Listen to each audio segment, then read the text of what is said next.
Hello welcome to my YouTube channel healthy kitchen by Anitha. ఈరోజు నేను vegetable upma prepare చేశానండి. చాలా అంటే చాలా బాగుంటుంది. మస్ట్ ట్రై చేయండి. మీరు కూడా, మీ పిల్లలు కూడా చాలా ఇష్టంగా తింటారు.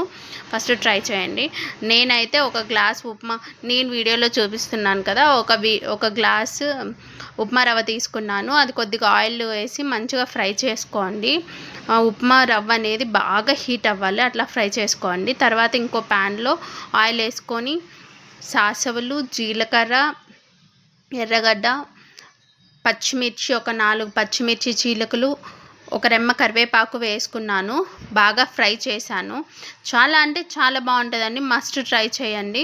ట్రై చేసి మీకు రెసిపీ ఎలా ఉందో నాకు చెప్పండి. బాగా వేయించుకోండి ఆయిల్లో. ఆనియన్, పచ్చిమిర్చి బాగా ఫ్రై అవ్వాలి. అంతలోపు మీరు ఒక 1 టమాటో తీసుకొని మంచిగా స్లైసెస్గా కట్ చేసుకోండి. అలానే ఒక 2 క్యారెట్స్, స్మాల్ అయితే 2 క్యారెట్స్, బిగ్ వన్ పెద్దదైతే 1 క్యారెట్ తీసుకొని పైన పీల్ తీసేసి మంచిగా తురుముకోండి. తురుముతో పొటాటో తీసుకోండి. పొటాటో మంచిగా చిన్న చిన్న పీసెస్, వీడియోలో చూపిస్తున్న విధంగా పీసెస్ తీసుకొని కట్ చేసుకొని వాటర్లో వేసుకోండి. వాటర్లో వేయడం వల్ల పొటాటోస్ అనేవి బ్రౌన్గా అవ్వవు. తర్వాత ముందుగా తురుము పెట్టుకున్న క్యారెట్, ఆలు, వల్లగడ్డ అంటాం, ఆలు అంటాం, దాన్ని స్మాల్ పీసెస్ వీలైనంత సన్నగా కట్ చేసుకొని వాటర్లో కడిగి తర్వాత యాడ్ చేసుకోండి. అవి కూడా యాడ్ చేసి బాగా ఫ్రై చేయండి. ఆలు ఎప్పుడైనా సరే అండి, మనం కట్ చేసిన వెంటనే మనం వాటర్లో వేస్తే అది బ్రౌన్ కలర్లో మారదు. అండ్ నీకు స్టిక్ ఒకదానికొకటి అతుక్కోకుండా మంచిగా ఉంటుందండి. ఆ టిప్ పాటించండి.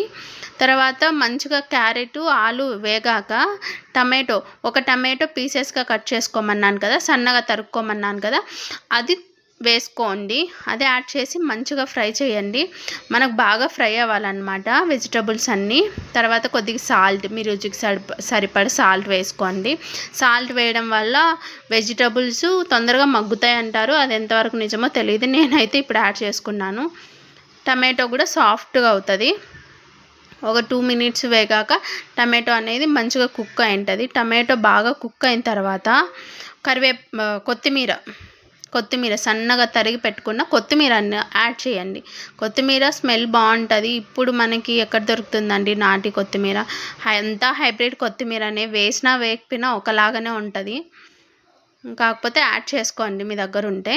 మీ దగ్గర పచ్చి బఠానీలు ఉన్నా కూడా, ఫ్రోజన్ బఠానీస్ కానీ పచ్చి బఠానీలు ఉన్నా కూడా యాడ్ చేసుకోండి. టమాటా అనేది బాగా వేగిపోయింది. తర్వాత 1 గ్లాసు ఉప్మా రవ్వకి 2 గ్లాసులు వాటర్ యాడ్ చేయాలి. నేనైతే 2 గ్లాసులు యాడ్ చేసుకున్నాను. తర్వాత ఇంకా కొద్దిగా యాడ్ చేసుకోండి వాటర్, ఎందుకంటే వెజిటబుల్స్ ఉన్నాయి కదా, కుక్ అవుతాయి. అప్పుడు వాటర్ మనకు తక్కువ వస్తుంది. కొద్దిగా వేసుకొని మీరు సాల్ట్ చూడండి, టేస్ట్ సాల్ట్ సరిపోయిందా లేదా అని చూసిన తర్వాత ప్లేట్ పెట్టేసి ఇలా వెసరు అనేది ఇలా మరుగుతూ ఉండాలి. వెసరు మరిగేటప్పుడు మనం ముందుగా వేయించి పెట్టుకున్నాం కదా, ఒక 5 మినిట్స్ పాటు రవ్వ బాగా ఆయిల్లో ఫ్రై చేసుకున్నాం కదా, ఆ రవ్వ వేసుకోండి. ఆ రవ్వ దీంట్లో వేసుకొని ఫ్లేమ్ అనేది కొద్దిగా సిమ్లో పెట్టుకోండి, ఎందుకంటే అది ఉండలు కట్టకుండా ఉంటుంది. నేనైతే భాగ్యలక్ష్మి రవ్వ తీసుకున్నానండి, ఉప్మా రవ్వ, బన్సీ రవ్వ, గోధుమ రవ్వ అంటారు కదా, అదే అండి ఇది. నేనైతే భాగ్యలక్ష్మి తీసుకున్నాను. నేనైతే ఎప్పుడు దీంతోనే ప్రిపేర్ చేశాను. సిమ్లో పెట్టుకొని కొద్దిగా సేపు కదుపుకోండి. కొద్దిగా వాటర్ తగ్గాక మీడియం ఫ్లేమ్లో పెట్టుకొని ఇట్లా కలుపుకోండి. నెక్స్ట్ మూత పెట్టేసేయండి. మూత పెట్టేసి ఒక 5 to 10 మినిట్స్ సిమ్లో, అట్లనే 5 మినిట్స్ అట్లనే పెట్టేయండి. అది మధ్య మధ్యలో కలుపుతూ ఉండండి. అయిపోయింటే దించేసుకుందరు. ఫైనల్గా చూస్తున్నారు కదా, ఉప్మా అనేది ప్రిపేర్ అయిపోయింది.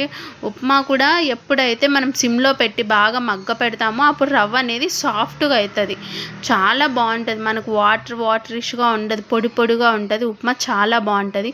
మీరు మస్ట్ ట్రై చేయండి. మీకు నచ్చితేనే షేర్ చేయండి, కామెంట్ చేయండి, వీలైతే లైక్ చేయండి. తప్పకుండా ట్రై చేయండి. Thank you everyone. బాయ్.